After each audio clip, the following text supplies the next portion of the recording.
और दिल्ली से बड़ी खबर सामने आ रही है, जहां 5 राज्यों में चुनाव की तारीखों का ऐलान। जी हां, असम में एक चरण में होगा चुनाव। सीईसी ने कहा, असम में एक फेज में 9 अप्रैल को चुनाव होगा।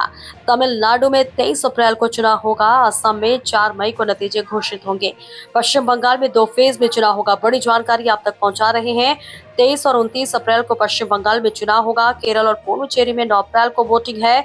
4 मई को 5 राज्यों के चुनाव के नतीजे जारी होंगे। सीधी बड़ी जानकारी दिल्ली से। चुनाव आयोग ने किया विधानसभा चुनाव का ऐलान। चुनाव आयोग ने देश के कई राज्यों में होने वाले विधानसभा चुनाव की तारीखों का ऐलान कर दिया है। आयोग के अनुसार पश्चिम बंगाल विधानसभा चुनाव 2 चरणों में कराए जाएंगे। चुनाव आयोग की घोषणा के मुताबिक पश्चिम बंगाल में 23 अप्रैल और 29 अप्रैल को मतदान होगा, जबकि मतगणना 4 मई को की जाएगी। इसके अलावा असम, केरल और पुडुचेरी में 9 अप्रैल को एक ही चरण में मतदान कराया जाएगा और इन राज्यों के चुनाव परिणाम भी 4 मई को घोषित किए जाएंगे।